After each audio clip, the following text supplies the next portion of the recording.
Hello dear students.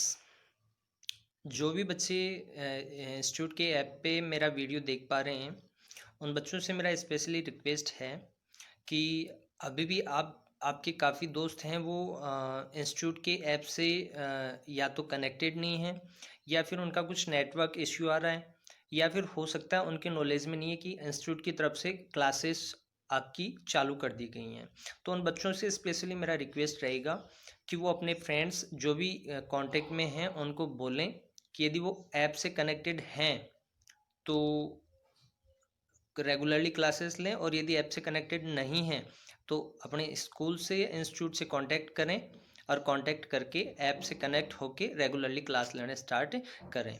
देखिए, आप लोग यदि रेगुलरली क्लास लेंगे और नंबर ऑफ़ स्टूडेंट्स यदि ज़्यादा रहेंगे तो बाकी चीज़ें सब अलग होती हैं, लेकिन आप लोगों की नंबर ऑफ स्टूडेंट्स को देख के ही हमारी एनर्जी बूस्टअप होती है। सो आपसे रिक्वेस्ट करूँगा, प्लीज़ जो भी स्टूडेंट्स वीडियो देख पा रहे हैं उनसे स्पेशली रिक्वेस्ट करूँगा कि वो अपने दोस्तों को अपने साथ लाएं, उनको समझाएं, एक सिंपल सी बात समझाएं कि मंजिल सिर्फ मुसाफिर को मिलती है। रुक जाओ तो मंजिल मंजिल तक पहुंच ही नहीं पाओगे। ध्यान रखिएगा मेरी बात, एक सिंपल सी बात है, शॉर्ट एंड स्वीट बात है। मंजिल सिर्फ मुसाफिर को मिलती है। Okay, so please I wish you all the best.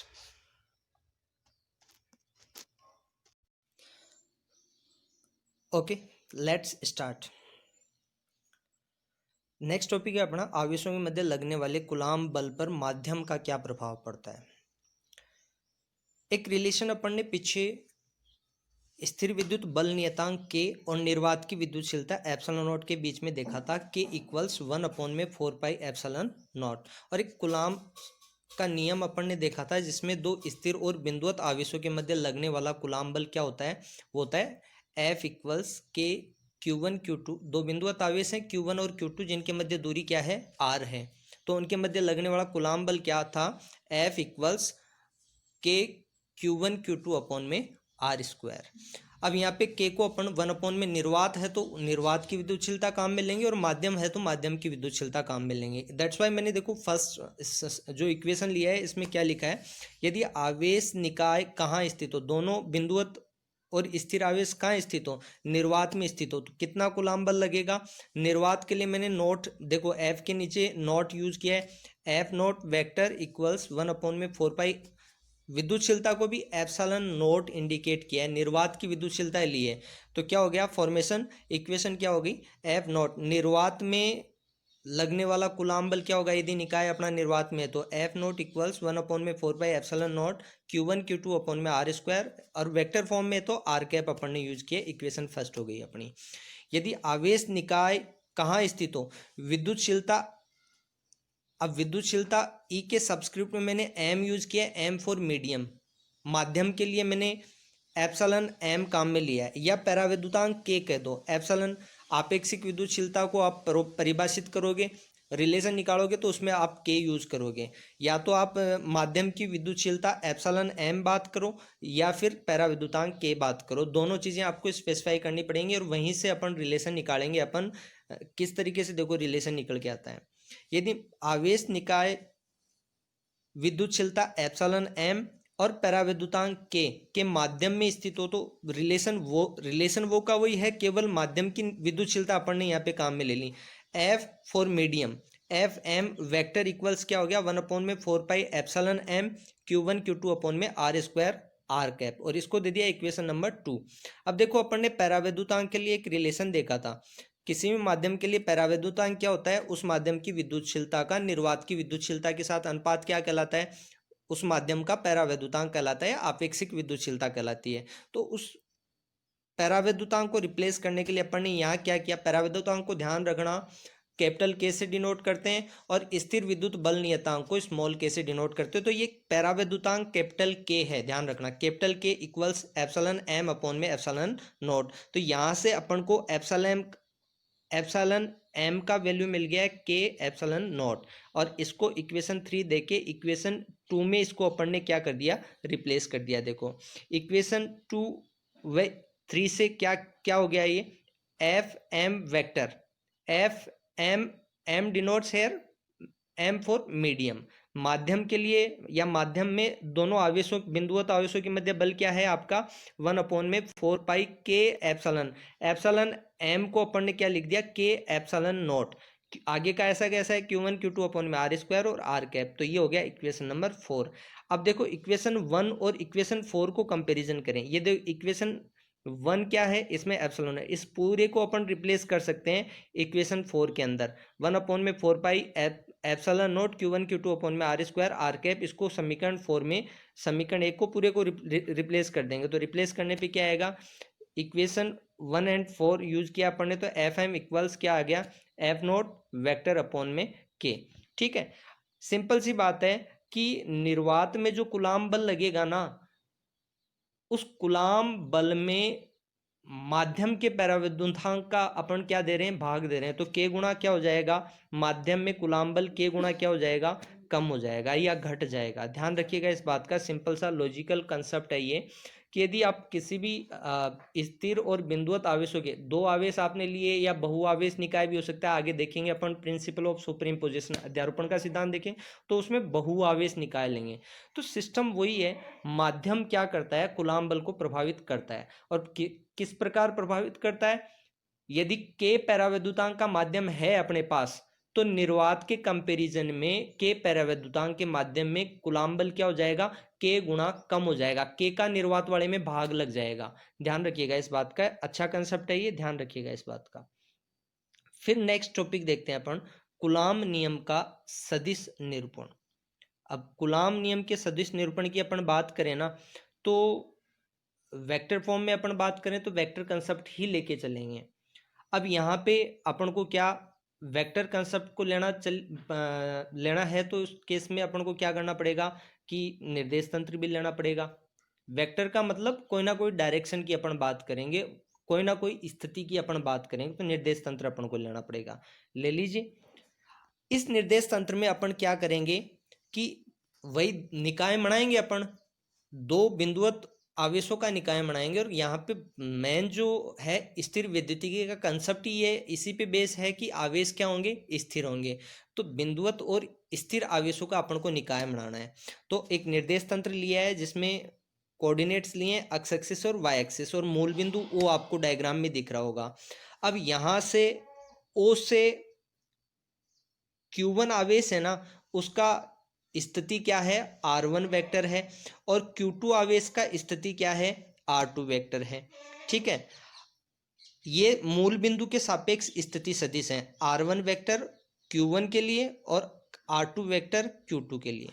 ठीक है, तो यहाँ पे अब देखो आगे और क्या बताने की कोशिश की गई, इस डायग्राम में बताने की कोशिश की गई कि Q1 वेक्टर का Q2 के सापेक्ष जो वेक्टर है वो R12 वेक्टर है, और ऐसे Q2 का Q1 के सापेक्ष जो वेक्टर है स्थिति सदिश है वो R21 वेक्टर है। लैंग्वेज में भी आप जाओगे तो देखो ऐसा ही कुछ मिलेगा, माना किसी निर्देश तंत्र में Q1 व Q2 दो आवेश स्थित हैं जिनके मूल बिंदु के सापेक्ष स्थिति सदिश क्या है। अब Q1 और Q2 आवेश के मूल बिंदु के सापेक्ष स्थिति सदिश ले लिए R1 वेक्टर और R2 वेक्टर। ठीक है, अब इन दोनों आवेशों के एक दूसरे के सापेक्ष स्थिति सदिश और बता देते हैं। तो Q1 का Q2 के सापेक्ष स्थिति सदिश क्या है, R12 वेक्टर है, और Q2 का Q1 के सापेक्ष स्थिति सदिश क्या है, R21 वेक्टर है। इसको सही से समझिएगा, थोड़ी सी दिक्कत होती है लेकिन जब आप पकड़ लोगे इस चीज को, देखो इसमें R12 लिखा हुआ ना वेक्टर में, R12 वेक्टर, तो इसका मतलब क्या है, ये 1 का वेक्टर है। किसका वेक्टर है, Q1 आवेश का वेक्टर है। किसके सापेक्ष है, Q2 के सापेक्ष है। ठीक है, इस तरीके से R21 है, 2 पहले लगा हुआ है, तो वेक्टर किसके लिए है, Q2 के लिए है। फिर 1 है, किसके सापेक्ष है, Q1 के सापेक्ष है। अच्छे से समझिएगा इसको डायग्राम को। माना Q1 का Q2 के सापेक्ष स्थिति सदिश क्या ले लिया अपन ने, R12 वेक्टर ले लिया, तथा Q2 का Q1 के सापेक्ष स्थिति सदिश क्या ले लिया, R21 वेक्टर ले लिया।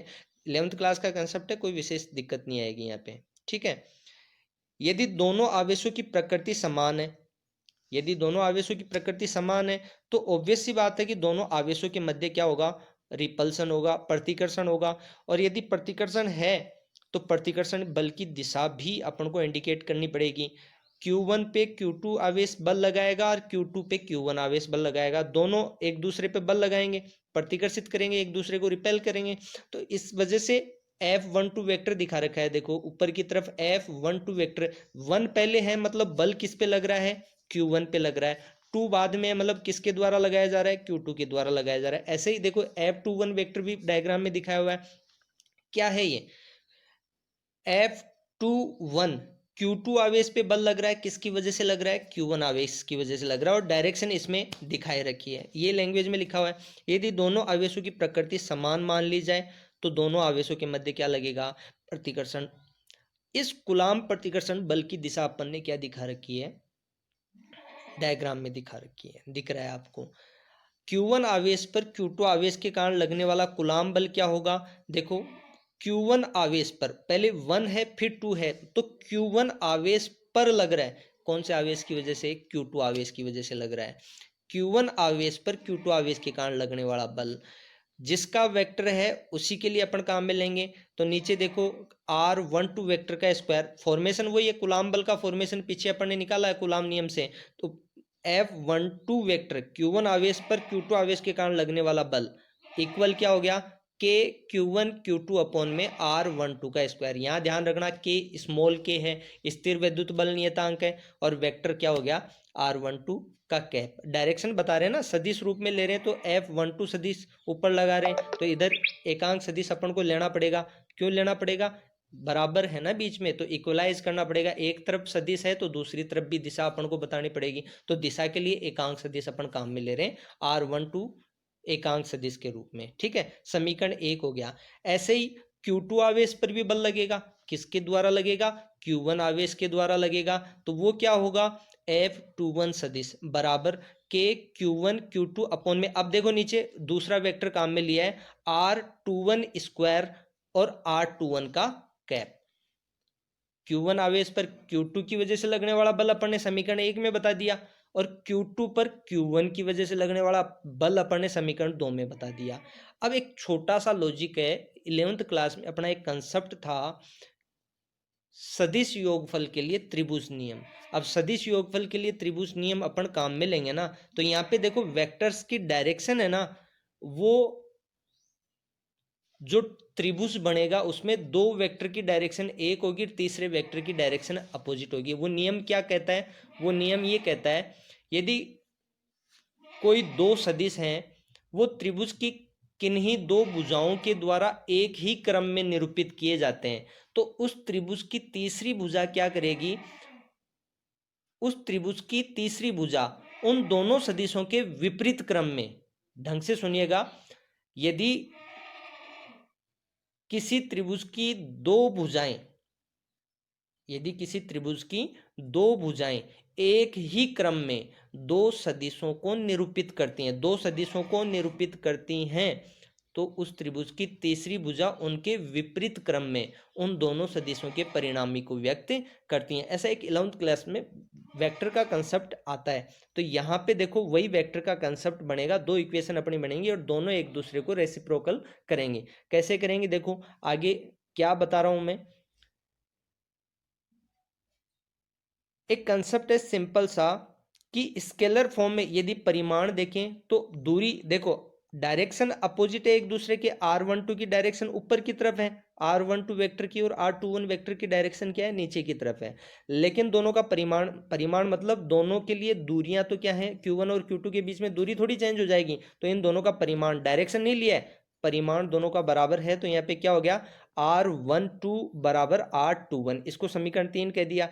अब त्रिभुज नियम लगाया, त्रिभुज देखो क्रम देखना ओ ए बी में सदिश योगफल के त्रिभुज नियम से, अब O से लेके A से लेके B और फिर घूम के O की तरफ आएंगे, तो इस क्रम में देखना O से A की तरफ जाएंगे और A से B की तरफ, फिर B से O की तरफ आएंगे। तो देखो तीर का निशान देखना है इसमें, तीर किस तरफ है, O से A की तरफ R1 वेक्टर है, फिर A से B की तरफ आएंगे तो एरो नीचे की तरफ है R21 वेक्टर, और फिर B से O की तरफ आएंगे तो तीर का निशान किधर है, देखो B की तरफ है R2 वेक्टर, इनकी अपोजिट डायरेक्शन में। तो इन दोनों का सम क्या होगा, इस तीसरे विपरीत क्रम के वेक्टर के बराबर होगा।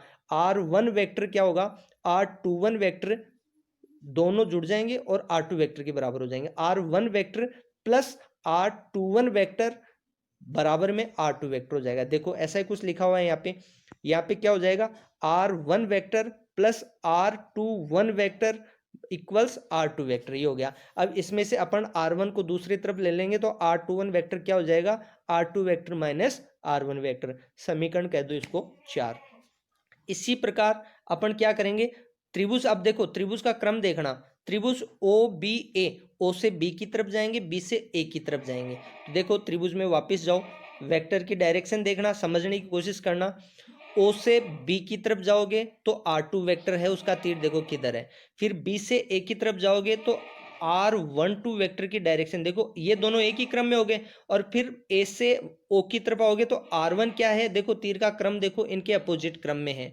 अपोजिट क्रम में है तो मतलब ये इन दोनों के परिणामी को व्यक्त करेगा R1 वेक्टर। तो ये देखो नेक्स्ट किया हुआ है इसमें, त्रिभुज ओ बी ए से सदिश योगफल के त्रिभुज नियम से क्या करेंगे, R2 vector plus R12 vector equals R1 vector हो गया। R12 वेक्टर इक्वल्स क्या हो गया, R1 vector minus R2 vector. तो यहाँ से R12 वेक्टर क्या हो जाएगा, minus R2 minus R1, minus common ले लिया। समीकरण 4 में 5 को रिप्लेस करेंगे तो वेक्टर फॉर्म में क्या आ जाएगा, R12 vector equals minus R21 vector. दोनों में माइनस का चिन्ह आ जाएगा। दिशा की बात करेंगे और वैसे भी स्पष्ट हो रहा है दिशा दोनों की क्या है, एक दूसरे के विपरीत है। अब यहाँ से ये यूनिट वेक्टर का कंसेप्ट भी आप लगा सकते हैं, R12 cap equals minus R21 cap. तो इसको भी रिप्लेस कर देंगे ऊपर, समीकरण 1, समीकरण 2, और फिर नीचे बात करें तो समीकरण 4, सॉरी समीकरण 3 और समीकरण 6, इसको यूज करेंगे। तो देखो समीकरण 1, 3 व 6 से क्या हो जाएगा, F12 वेक्टर रिप्लेस कर दिया अपन ने, के Q1 Q2 अपॉन में R21 स्क्वायर इक्वल्स ये माइनस R21 वेक्टर। तो इसको रिप्लेस करेंगे, माइनस आगे कॉमन ले लो और रिप्लेस कर दोगे, आगे क्या हो जाएगा, ये आगे हो जाएगा ये F12 vector equals minus F21। तो यहाँ से देखो कुछ याद आ रहा होगा, 11th क्लास का एक कंसेप्ट क्रिया प्रतिक्रिया का नियम याद आ रहा होगा आप लोगों को। अतः कूलॉम नियम क्या है, क्रिया प्रतिक्रिया नियम का ही एक रूप होता है। इससे निष्कर्ष निकल के आता है, ये वेक्टर फॉर्म में आ गया। सिंपल सी बात है, इसमें ज्यादा सोचने वाली बात नहीं है। Q1 आवेश Q2 पे बल लगाएगा, ये बिल्कुल क्रिया प्रतिक्रिया नियम, ये एक रूप से Q1 आवेश Q2 पे प्रतिकर्षण बल लगाएगा तो Q2 आवेश भी क्या करेगा, Q1 पर प्रतिकर्षण बल लगाएगा। क्रिया की प्रतिक्रिया यहाँ पे होगी। तो कूलॉम नियम क्या है, वेक्टर फॉर्म में जब अपन कंसेप्ट को डिस्कस कर रहे हैं तो एक निष्कर्ष ये निकल के आ रहा है, कूलॉम नियम क्या करता है, क्रिया प्रतिक्रिया नियम का ही एक रूप है। ठीक है, चलो अब नेक्स्ट कंसेप्ट पे आते हैं अपन, आवेश वितरण पे। ठीक है, आवेश वितरण की बात करें, वितरण नाम से पता चल रहा है आवेश किस प्रकार से वितरित है, किसी भी सरफेस पे किस प्रकार से आवेश फैला हुआ है, उस चीज को डिस्कस करेंगे। देखो मोस्ट ऑफ आवेश वितरण क्या है, 2 प्रकार का होता है। उसको आगे और कॉन्फ़िगर करेंगे वो बात अलग है, लेकिन देखें तो क्या है, आवेश वितरण मुख्यतः 2 प्रकार का होता है। एक तो असतत आवेश वितरण।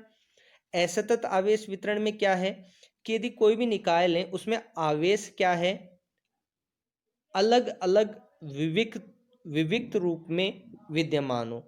अब अलग अलग का मतलब क्या है कि कहीं पे किसी सरफेस एरिया पे +3, मतलब किसी सरफेस एरिया के कुछ भाग पे 3 कूलॉम आवेश मौजूद है, प्लस का उसी सरफेस एरिया के दूसरे भाग में क्या 6 कूलॉम, उतने ही एरिया पे उतने ही भाग पे क्या है 6 कूलॉम आवेश मौजूद है। कहीं पे प्लस में मौजूद है, कहीं पे माइनस में मौजूद है।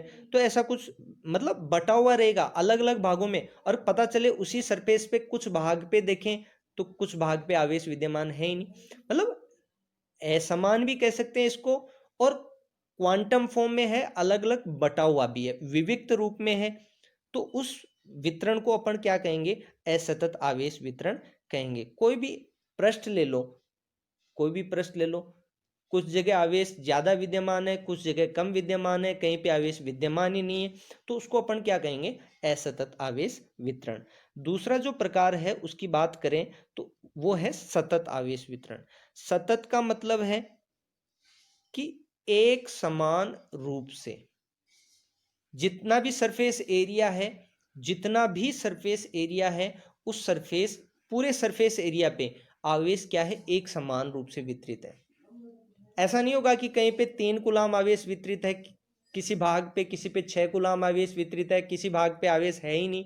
मतलब पूरे सरफेस एरिया पर कोई भी ऑब्जेक्ट है, कोई भी वस्तु है ना, उसके पूरे सरफेस एरिया पे आवेश विद्यमान रहेगा और वो एक समान रूप से वितरित रहेगा। तो उसको अपन क्या बोलेंगे, सतत आवेश वितरण। अब ये सतत आवेश वितरण किस किस रूप में, ये सतत आवेश वितरण किस किस रूप में हो सकता है, वो अलग अलग डिफाइन कर रहे हैं। सबसे पहले बात करें, यदि वो सतत आवेश वितरण रेखीय रूप से वितरित है, जैसे कोई बात करें तार की बात कर लें, कोई तार है, तार पे भी अब सिलेंड्रिकल होता है, बेलनाकार होता है तार, लेकिन उसका भी तो सरफेस एरिया है। तो उस पूरे तार पे यदि आवेश एक समान रूप से वितरित है तो सतत रेखीय आवेश वितरण उसको आप बोल सकते हो। रेखीय रूप में वितरित है तो रेखीय आवेश वितरण, सिंपल सी बात है। यदि किसी, देखो लैंग्वेज में ऐसा लिखा हुआ है, यदि किसी निकाय में आवेश रेखीय रूप से विद्यमान हो, रेखीय रूप से विद्यमान हो, यही बात मैं कह रहा हूं तार के रूप में, तो यह रेखीय आवेश वितरण कहलाता है। तथा इस रेखीय आवेश वितरण के लिए यदि अपन प्रति एकांक लंबाई बात करें, इस जैसे कोई तार है, उसकी प्रत्येक एकांक यूनिट लेंथ की बात कर रहा हूं मैं, प्रत्येक एकांक लंबाई पे बात कर रहा हूं, कितनी आवेश की मात्रा है उसको अपन रेखीय आवेश घनत्व कह देंगे। डेंसिटी निकालनी है अपन को, पर यूनिट लेंथ आपको चार्ज निकालना है, सिंपल सी डेफिनेशन है इसकी। देखो लिखा हुआ है, शब्दों में लिखा हुआ है, इस रेखीय आवेश वितरण के एकांक लंबाई पर, इस रेखीय आवेश वितरण के एकांक लंबाई पर उपस्थित आवेश क्या कहलाता है, रेखीय आवेश घनत्व कहलाता है। फॉर्मेशन बना दिया, रेखीय आवेश घनत्व को लैम्डा से डिनोट करते हैं, तो लैम्डा से डिनोट कर दिया, लैम्डा लिख दिया, कोई दिक्कत नहीं है। फॉर्मेशन क्या हो गई, आवेश बटा में लंबाई। प्रति का मतलब क्या होता है, बटा में, आवेश प्रति लंबाई, ठीक है। मात्रक की बात करें, देखो मात्रक क्या होगा इसका, सिंपल सा कंसेप्ट है, आवेश का मात्रक क्या होता है, कुलाम, और कुलाम को कैपिटल सी से लिखते हैं, और लंबाई का मात्रक क्या होता है, मीटर, तो मीटर ऊपर आएगा तो क्या हो जाएगा, मीटर इनवर्स, तो कुलाम इंटू मीटर इनवर्स। अब कईयों को ये दिख रहा होगा सेंटीमीटर इनवर्स, ये सेंटीमीटर नहीं है भैया, ध्यान रखिएगा, अच्छे से सुन लीजिएगा इस बात को, सी गुणा लगा के आप लिख लें इसको, और metre inverse, coulomb into metre inverse ये मात्रक है, ध्यान रखें। और उसी के हिसाब से देखो विमा निकल के आई है, कुलाम आवेश का मात्रक है, आवेश की विमा क्या होती है, A1 T1 होती है, और लंबाई के लिए L-1 हो गया, तो विमा क्या हो गई, L-1 A1 T1। अब सतत आवेश वितरण में ही दूसरा देख लेते हैं, दूसरा क्या है, पृष्ठीय या क्षेत्रफल आवेश वितरण। अब नाम से पता चल रहा है, आवेश सतत रूप से किसी पृष्ठ पे विद्यमान है, कोई भी पृष्ठ लिया अपन ने, उस पृष्ठ पे एक समान रूप से आवेश फैला हुआ है तो उसको पृष्ठ पे फैला हुआ है तो पृष्ठीय आवेश वितरण कह देंगे। और पृष्ठ की बात करेंगे तो अपन यहाँ पे बात करेंगे प्रति एकांक क्षेत्रफल की। देखो लैंग्वेज में लिखा हुआ है ऐसा, यदि आवेश किसी निकाय के पृष्ठ पर विद्यमान हो, यदि आवेश किसी निकाय के पृष्ठ पर विद्यमान हो तो यह पृष्ठीय आवेश वितरण कहलाता है।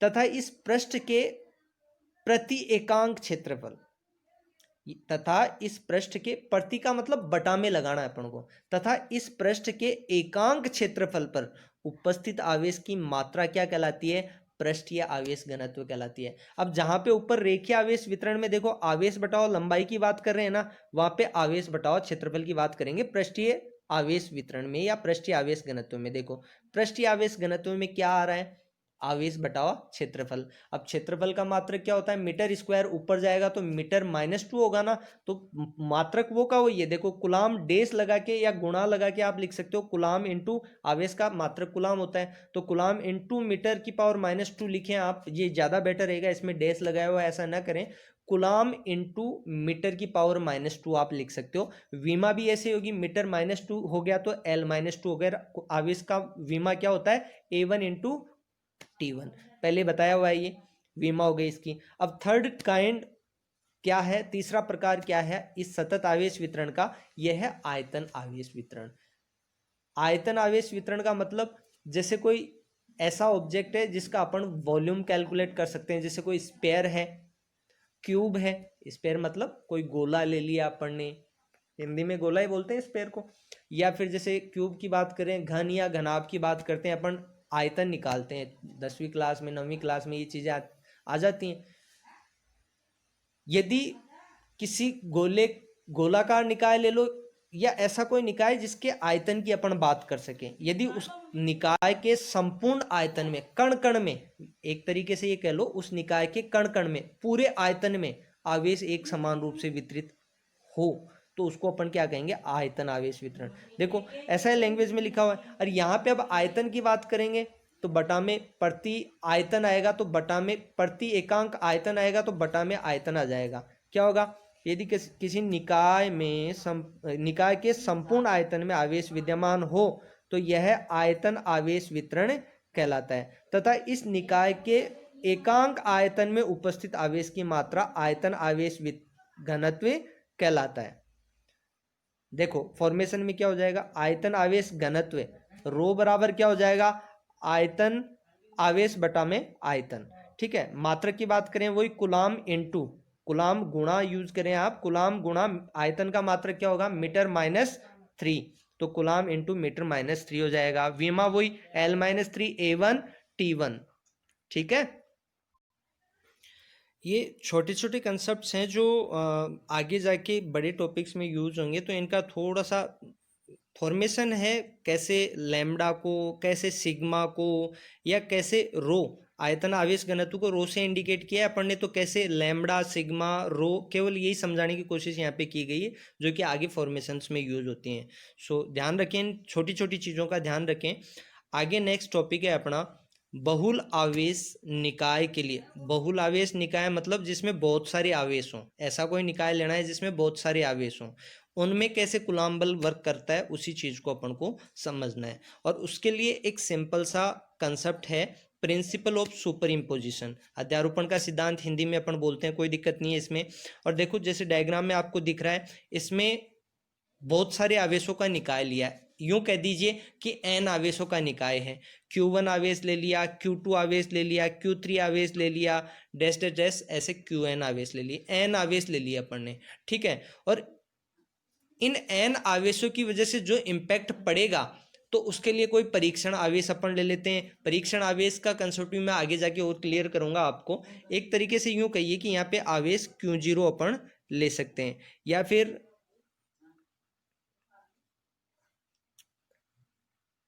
Q0 नहीं लेते हैं तो भी अपन इसको अलग तरीके से कर सकते हैं। यदि अपन Q1 ले सकते हैं, Q2 ले सकते हैं, Q3 ले सकते हैं, तो Q1 Q2 Q3 से अपन काम निकाल लेते हैं, कोई दिक्कत नहीं है। चलो यहाँ पे देखो प्रिंसिपल ऑफ सुपर इम्पोजिशन क्या कहता है अपन को, अध्यारोपण का सिद्धांत क्या कहता है अपन को, कि यदि कोई बहुल आवेश निकाय, ऐसा कोई निकाय है जिसमें बहुत सारे आवेश विद्यमान है, तो उस निकाय में से किसी एक आवेश पर बाकी सारे आवेश क्या करेंगे, कूलम्ब बल लगाएंगे। अब वो कूलम्ब बल चाहे आकर्षण के फॉर्म में हो चाहे प्रतिकर्षण, किसी भी रूप में हो सकता है, आकर्षण या प्रतिकर्षण के रूप में हो सकता है, वो आवेशों की प्रकृति पे निर्भर करेगा। प्रकृति का मीन्स यदि आवेश धनात्मक है, आवेश ऋणात्मक है, तो उसके बेसिस पे डिपेंड करेगा कि जो भी कूलम्ब बल लग रहा है वो कैसा लग रहा है, आकर्षण का लग रहा है या प्रतिकर्षण का बल लग रहा है। तो ये अध्यारोपण का सिद्धांत अपन को क्या कहता है, जैसे n आवेशों का निकाय अपने पास है, उन सभी आवेशों में से किसी एक आवेश पे बाकी सारे आवेश क्या करेंगे, कूलम्ब बल लगाएंगे। तो वो सारा कूलम्ब बल जो लगेगा ना, सभी आवेशों, बाकी सभी आवेशों के द्वारा जो भी कूलम्ब बल लगेगा ना, वो स्वतंत्र रूप से लगेगा। अध्यारोपण का सिद्धांत अपन को क्या कहता है कि बहुत सारे आवेशों के या बहुल आवेश निकाय में किसी एक आवेश पर लगने वाला जो अन्य आवेश है ना, बचे हुए आवेश, उनके द्वारा लगने वाला जो कूलम्ब बल है ना, वो अलग अलग लगेगा, स्वतंत्र रूप से लगेगा। और उस एक आवेश पे यदि कुल कूलम्ब बल की बात करें ना, तो उन सभी जो एक आवेश को छोड़ के बाकी सभी आवेश है ना, उन सबके द्वारा लगने वाले कूलम्ब बलों के सदिश योगफल के बराबर होगा। ये प्रिंसिपल ऑफ सुपर इम्पोजिशन है, अध्यारोपण का सिद्धांत है। देखो डेफिनेशन में भी ऐसा लिखा हुआ है कि बहुल आवेश निकाय में किसी एक आवेश पर अन्य आवेशों के द्वारा लगने वाला परिणामी बल। अब अन्य आवेश है ना, सभी अलग अलग बल लगाएंगे, स्वतंत्र रूप से बल लगाएंगे। एक आवेश के द्वारा लगाया गया बल दूसरे आवेश के द्वारा लगाए गए बल को प्रभावित नहीं करता है। तो ये कह रहा है कि परिणामी बल क्या होगा, किसी एक आवेश पर लगने वाला परिणामी बल क्या होगा, सभी आवेशों के द्वारा स्वतंत्र रूप से लगने वाले कूलम्ब बलों के सदिश योगफल के बराबर होगा। ध्यान रखना, यही बात है इंपॉर्टेंट, सदिश योगफल के बराबर होगा। फिर से देखें स्टेटमेंट इसका, बहुल आवेश निकाय में किसी एक आवेश पर, बहुल आवेश निकाय में किसी एक आवेश पर अन्य आवेशों के द्वारा लगने वाला परिणामी बल, अन्य आवेशों के द्वारा लगने वाला परिणामी बल या कुल बल कह दो, सभी आवेशों के द्वारा स्वतंत्र रूप से लगने वाले कूलाम बलों के सदिश योगफल के बराबर होता है। स्वतंत्र रूप से लगने वाले कूलाम बलों के सदिश योगफल के बराबर होता है। स्वतंत्र रूप से लगने वाले, इसका मतलब क्या है कि एक आवेश यदि बल कूलाम बल लगाता है ना, तो दूसरे आवेश के द्वारा लगाए गए कूलाम बल को वो प्रभावित नहीं करेगा, तीसरे द्वारा लगाए गए कूलाम बल को वो प्रभावित नहीं करेगा, चौथे आवेश के द्वारा लगाए गए कूलाम बल को वो प्रभावित नहीं करेगा। सब स्वतंत्र रूप से अलग अलग कूलाम बल लगाएंगे। और यदि अपन को परिणामी चाहिए तो परिणामी के लिए सबका क्या करना पड़ेगा, अपन को सदिश योगफल करना पड़ेगा। देखें, देखो यहाँ पे एक सेंटर में आवेश है Q1, फिर इधर Q2, Q3 और डैश डैश डैश लास्ट में क्या लिखा हुआ है, Qn आवेश लिखा हुआ है। इसको मैं थोड़ा सा जूम करके आपको दिखा देता हूँ, इसी डायग्राम पे कंसंट्रेट कर लेते हैं।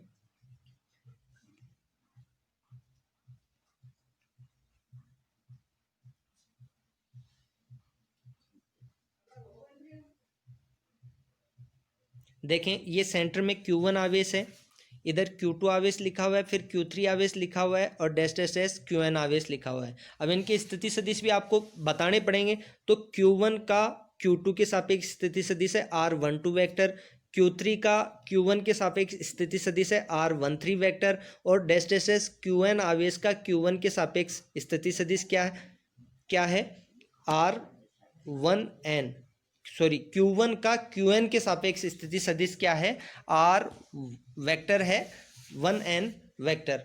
यहाँ पे अब Q2 Q1 पे बल लगाएगा, Q3 Q1 पे बल लगाएगा, Qn भी Q1 पे बल लगाएगा। तो सबके लिए बल भी अपन ने डिफाइन कर दिए। प्रकृति समान है तो रिपल्सन मान लेते हैं। तो Q2 के द्वारा देखो Q1 F1 पहले है ना, तो Q1 पे बल लग रहा है किसके द्वारा, Q2 के द्वारा। कितना बल लग रहा है, F12 सदिश। ऐसे ही Q1 पे बल लग रहा है किसके द्वारा, Q3 के द्वारा, तो वो क्या है, F13 सदिश।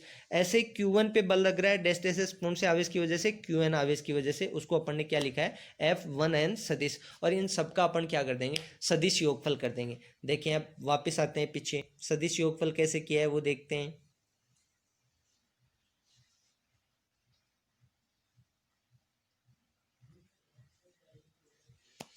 Q1 आवेश पर लगने वाला परिणामी बल क्या है, देखें Q1 आवेश पर लगने वाला परिणामी बल क्या है। परिणामी बल को आपने F सदिश लिखा है, बराबर पहला बल था F12 सदिश, दूसरा बल था F13 सदिश, और plus dash dash dash F plus F1n सदिश। ठीक है, F12 सदिश किस किस के बीच में था, Q1 Q2 के बीच में था। तो देखो इसको एक्सपेंड कर लिया कूलाम बल को, K Q1 Q2 अपॉन में R12, जो वेक्टर है उसी को अपन को यूज करना है। तो K Q1 Q2 अपॉन में R12 का वेक्टर और R12 का कैप सदिश रूप में ले रहे हैं, तो एकांक सदिश अपन को काम में लेना पड़ेगा। प्लस K, अब F13 सदिश किस किस के बीच में, Q1 और Q3 के बीच में। मैंने कहा था एक दूसरे को प्रभावित नहीं करते, स्वतंत्र रूप से लगेंगे, उन्हीं का सदिश योगफल करना है अपन को। तो Q1 Q3 के बीच में K Q1 Q3 अपॉन में R13 का स्क्वायर, R13 का cap, plus dash dash dash, plus ये लास्ट वाला F1 सदिश किस किस के बीच में, Q1 और Qn के बीच में। तो क्या लिख दिया, K Q1 Qn अपॉन में R1n का स्क्वायर और R1n का कैप। ठीक है, K Q1 को सब में से कॉमन ले लिया, जो बचा हुआ वो ब्रैकेट के अंदर रह गया, और बचे हुए को लास्ट में समेशन के रूप में लिख दिया। K Q1 तो ऐसा कैसे, समेशन का अर्थ होता है जोड़, ये जोड़ का चिन्ह है। बारंबारता वाली प्रश्नावली पढ़ते हो ना आप 10वीं क्लास में, तब उस समय ये साइन अपन यूज करते हैं समेशन का, समेशन। अब देखो आगे ब्रैकेट के अंदर 2 से स्टार्ट हो रहा है, तो अपन ने समेशन पे I इक्वल्स 2 से स्टार्ट किया है और कहाँ तक, n तक। और Q ऑफ I देखो नीचे वाले में R12 R13 R1n, 1 तो कॉमन है तो 1 तो ऐसा कैसा रखेंगे, और जहाँ पे वैल्यू चेंज हो रही है ना उसको I लिख देंगे। तो समेशन के अंदर I इक्वल्स 2 से लेके n, Q I बटा में R1I का स्क्वायर और R1I का कैप। ये अध्यारोपण के सिद्धांत से बहुल आवेश निकाय में, देखो टॉपिक को, कंसेप्ट को फिर से देखें, बहुल आवेश निकाय के लिए कूलाम बल अपन ने कैलकुलेट किया है। ठीक है, ये हो गया। अब नेक्स्ट टॉपिक पे आते हैं, जो अपना चैप्टर था वही कंसेप्ट विद्युत क्षेत्र। और मैंने स्टार्टिंग में आपको एक छोटी सी बात क्लियर करी थी। विद्युत क्षेत्र क्या होता है? आवेश की वजह से जनरेट होता है। एक प्रॉपर्टी डिस्कस की थी अपन ने आवेश की, उसमें देखा था कि आवेश यदि स्थिर है तो वो केवल और केवल विद्युत क्षेत्र उत्पन्न करता है। ये विद्युत क्षेत्र बिल्कुल वैसा ही है जैसे चुंबक की बात करते हैं अपन, और चुंबक के चारों ओर चुंबकीय क्षेत्र रेखाएं होती हैं, चुंबकीय क्षेत्र होता है, बिल्कुल वैसा ही है। वहां पे मैग्नेट होता है, चुंबक होता है, और यहाँ पे किसी भी पदार्थ पर आवेश होता है। ये बिल्कुल सेम वैसी ही प्रॉपर्टी है। विद्युत क्षेत्र, चुंबकीय क्षेत्र बात करेंगे अपन आगे के चैप्टर्स में, चुंबकीय क्षेत्र भी आएगा, वहां पे जनरेटर क्या होता है उसको डिस्कस करेंगे। यहाँ पे विद्युत क्षेत्र की बात करते हैं तो विद्युत क्षेत्र को उत्पन्न करने का कारक क्या है? कारक आवेश है, और दैट्स वाई अपन ने आवेश से ही चैप्टर की शुरुआत की थी। अब कोई भी आवेश है यदि वो स्थिर है, अब आवेश द्रव्यमान के साथ बद्ध राशि है, इलेक्ट्रॉनों की कमी की वजह से या इलेक्ट्रॉनों की वृद्धि की वजह से आवेश आता है। देखा अपन ने पीछे धनात्मक और ऋणात्मक। अब कोई भी पदार्थ है तो उस पर आवेश हो भी सकता है और नहीं भी हो सकता है। यदि इलेक्ट्रॉनों की न तो उस पदार्थ में कमी हो रही है, नहीं वृद्धि हो रही है, तो वो उदासीन है। मैंने बताया था, ये भी एग्जाम्पल लेके, सोडियम और क्लोरीन का एग्जाम्पल लेके बताया था। यदि इलेक्ट्रॉनों की कमी या वृद्धि की वजह से वस्तु आवेशित हो रही है, कोई भी ऑब्जेक्ट है वो आवेशित हो रहा है, तो वो आवेशित वस्तु अपने चारों ओर एक प्रभावित क्षेत्र उत्पन्न करती है, और उस प्रभावित क्षेत्र की कोई सीमा नहीं है, वो एक असीमित क्षेत्र होता है। अपन ये नहीं कह सकते जैसे कहीं पे कोई आवेशित वस्तु रखी है तो उससे विद्युत क्षेत्र शुरू हो रहा है और कहाँ पे फिनिश हो रहा है, कहाँ पे खत्म हो रहा है, ये नहीं कह सकते अपन। वो असीमित क्षेत्र है, वो अनंत तक, हाँ तीव्रता कम होती जाएगी उस क्षेत्र की, लेकिन अनंत तक फैला हुआ रहता है। ठीक है, तो वो एक असीमित क्षेत्र है। अब अपन को पता कैसे चलेगा कि वहां पे किसी आवेशित वस्तु के चारों ओर कोई असीमित क्षेत्र है, उसमें विद्युत क्षेत्र है कि नहीं? तो एक कंसेप्ट आपने कूलाम बल का देखा है।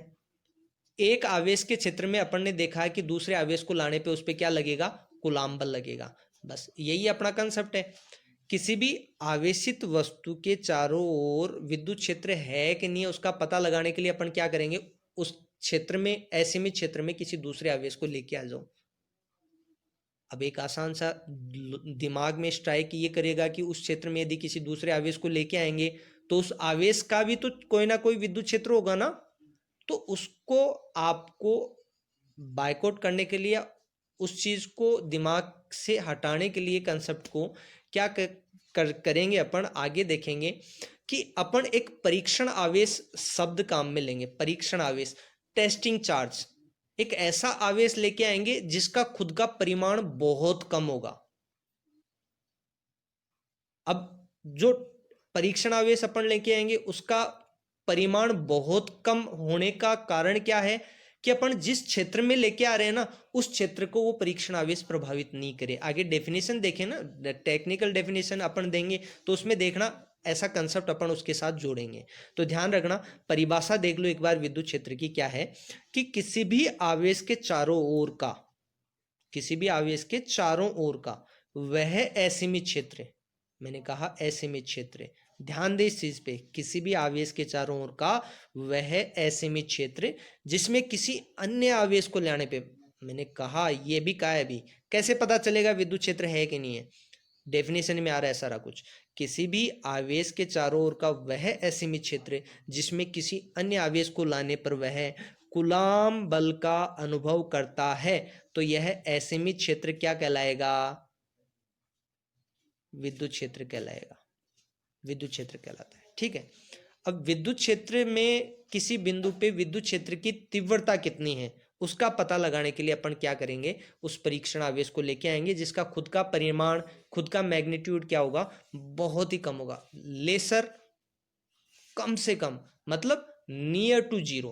तो उसी में देखो आगे फॉर्मेशन में अपन लगाएंगे भी, देखो विद्युत क्षेत्र तीव्रता को अपन ई से प्रदर्शित करते हैं। इसमें देखो लगा रखा है लिमिट, परीक्षण आवेश को Q0 से डिनोट किया है और Q0 एरो लगा के टेंड टू किधर? जीरो की तरफ।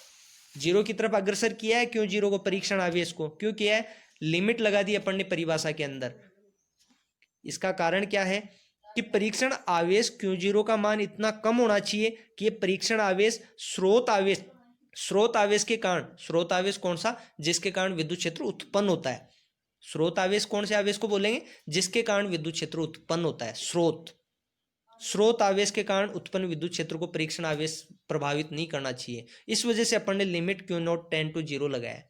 और होगा क्या? जितना कुलाम बल लगेगा वो कुलाम बल और परीक्षण आवेश का अनुपात क्या कहलाएगा? विद्युत क्षेत्र की तीव्रता कहलाएगी। उस बिंदु पे किसी भी आवेश के चारों ओर जो असीमित क्षेत्र विद्युत क्षेत्र के रूप में अपन ने परिभाषित किया है ना, उस क्षेत्र में, उस विद्युत क्षेत्र में किसी बिंदु पर विद्युत क्षेत्र की तीव्रता क्या होगी?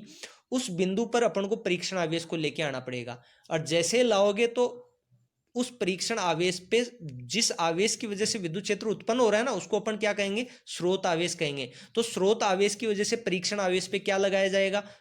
कुलाम बल लगाया जाएगा। अब ये कुलाम बल आकर्षण या प्रतिकर्षण रूप में हो सकता है, कोई प्रॉब्लम नहीं है, लेकिन कुलाम बल लगेगा। तो वो कुलाम बल और जितना आप परीक्षण आवेश लेके आ रहे हो उन दोनों का अनुपात, कुलाम बल और परीक्षण आवेश का अनुपात विद लिमिट परीक्षण आवेश 10 to 0 विद्युत क्षेत्र की तीव्रता कहलाएगी। इसको ई सदिश से व्यक्त करते हैं। विद्युत क्षेत्र क्या? सदिश क्षेत्र होता है। मैं आप बताऊंगा इसकी दिशा, टेंशन लेने की जरूरत नहीं, लेकिन ध्यान रखिए। देखो डेफिनेशन देखो इसकी लिखी हुई है। यदि किसी आवेश के कारण उत्पन्न विद्युत क्षेत्र में किसी परीक्षण आवेश को लाया जाए, अब परीक्षण आवेश कौन सा है? क्यू जीरो इंडिकेट हो रहा है यहाँ पे। तो विद्युत क्षेत्र के कारण परीक्षण आवेश पर लगने वाले कुलाम बल तथा परीक्षण आवेश का अनुपात विद्युत क्षेत्र तीव्रता कहलाती है। अर्थात फॉर्मूले के रूप में लिख दिया इसको, ई सदिश बराबर एफ सदिश बटा में क्यू जीरो, लेकिन साथ में लिमिट एल आई एम, मतलब एक कंडीशन लगाई यहाँ पे, लिमिट लगाई है। क्यू नोट परीक्षण आवेश है 10 to 0, मतलब इसका अर्थ देखो क्या है? परीक्षण आवेश क्यू जीरो का मान इतना कम होना चाहिए। लिमिट क्यू नोट 10 to 0, इसका अर्थ क्या है? परीक्षण आवेश क्यू जीरो का मान इतना कम होना चाहिए कि परीक्षण आवेश स्रोत आवेश के कारण उत्पन्न विद्युत क्षेत्र को प्रभावित ना करे। ठीक है, इस चीज का आपको थोड़ा ध्यान रखना है। अब दिशा की बात कर लें। दिशा क्या होगी? दो आवेशों का निकाय है तो हमेशा विद्युत क्षेत्र की दिशा क्या रहेगी? यदि एक आवेश धनात्मक है और दूसरा आवेश क्या है? ऋणात्मक है, तो हमेशा विद्युत क्षेत्र की दिशा क्या रहेगी? दो आवेशों के निकाय में विद्युत क्षेत्र की दिशा हमेशा क्या रहेगी? धनात्मक आवेश से ऋणात्मक आवेश की ओर। और यदि एकल आवेश निकाय है, एक ही आवेश है, जैसे धनात्मक आवेश है, तो धनात्मक आवेश से विद्युत क्षेत्र रेखाएं हमेशा बाहर निकल रही हैं। लेकिन एक ही आवेश का निकाय है तो विद्युत क्षेत्र रेखाएं फिर कहां जाके खत्म होंगी? ध्यान रखना, एकल आवेश निकाय में धनात्मक आवेश की यदि बात करें तो धनात्मक आवेश से प्रारंभ होकर विद्युत क्षेत्र रेखाएं या विद्युत क्षेत्र कहां तक समाप्त होगा?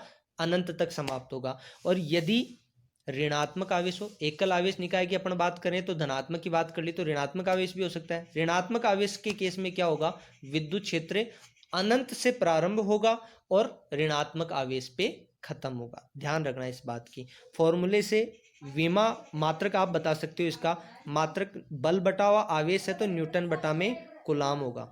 न्यूटन बटा में कुलाम कह दो या न्यूटन बटा में कुलाम इनवर्स कह दो।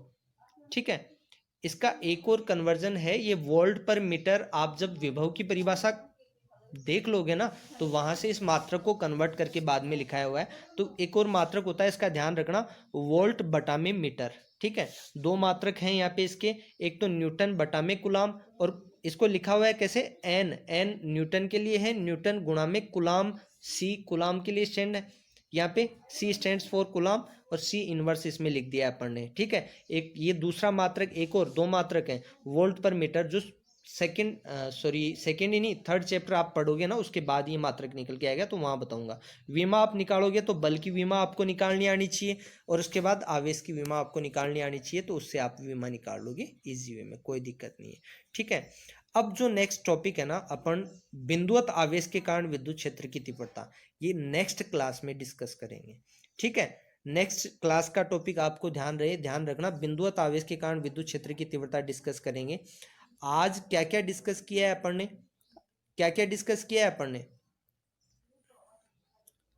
एक तो अपन ने डिस्कस किया आवेशों के मध्य लगने वाले कूलाम बल पर माध्यम का प्रभाव क्या पड़ता है, ठीक है। उसके बाद अपन ने क्या डिस्कस किया, कूलाम नियम का सदिश निरूपण अपन ने डिस्कस कर लिया।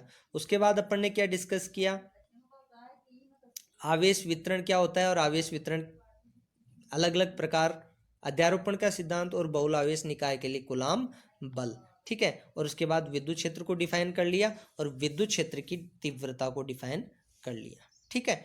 अब बिंदुवत आवेश के कारण विद्युत क्षेत्र की तीव्रता यहां से अपन कल डिस्कस करेंगे, ठीक है। Okay, I wish you all the best.